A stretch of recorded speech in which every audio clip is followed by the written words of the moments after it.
पांचवा अध्याय। मैना हिमालय का तप व वरदान प्राप्ति।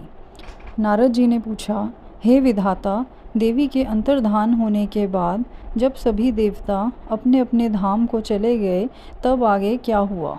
हे भगवान, कृपा करके मुझे आगे की कथा भी सुनाइए।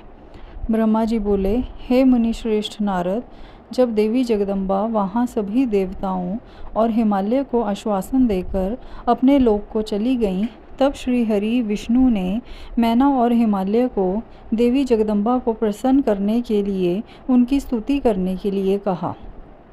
साथ ही देवी का भक्तिपूर्वक चिंतन करने और उनकी भक्ति भावना से तपस्या करने का उपदेश देकर सभी देवताओं सहित विष्णु जी भी अपने बैकुंठ लोक को चले गए।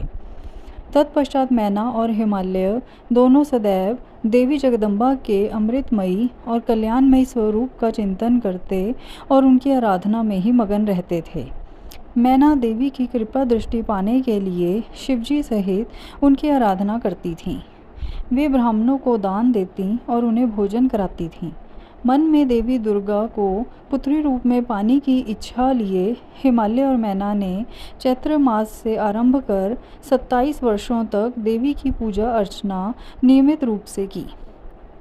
मैना अष्टमी तिथि व्रत रखकर नवमी को लड्डू, खीर, पीठी, श्रृंगार और विभिन्न प्रकार के पुष्पों से उन्हें प्रसन्न करने का प्रयास करती।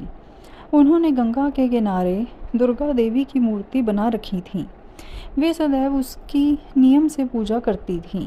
मैना देवी की निराहार रहकर पूजा करती, कभी जल पीकर कभी हवा से ही व्रत को पूरा करती। 27 वर्षों तक नियम पूर्वक भक्ति भावना से जगदम्बा दुर्गा की आराधना करने के पश्चात वे प्रसन्न हो गईं। तब देवी जगदम्बा ने मैना और हिमालय को अपने साक्षात दर्शन दिए। देवी जगदम्बा बोली, हे गिरिराज हिमालय और महारानी मैना, मैं तुम दोनों की तपस्या से बहुत प्रसन्न हूँ, इसलिए जो तुम्हारी इच्छा हो वह वरदान मांग सकते हो।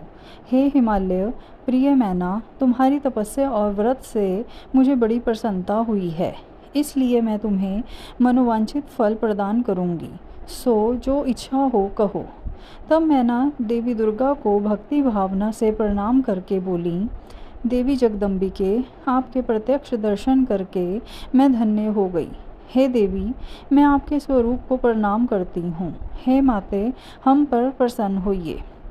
मैना के वचनों को सुनकर देवी दुर्गा को बहुत संतोष हुआ और उन्होंने मैना को गले से लगा लिया। देवी के गले लगते ही मैना को ज्ञान की प्राप्ति हुई।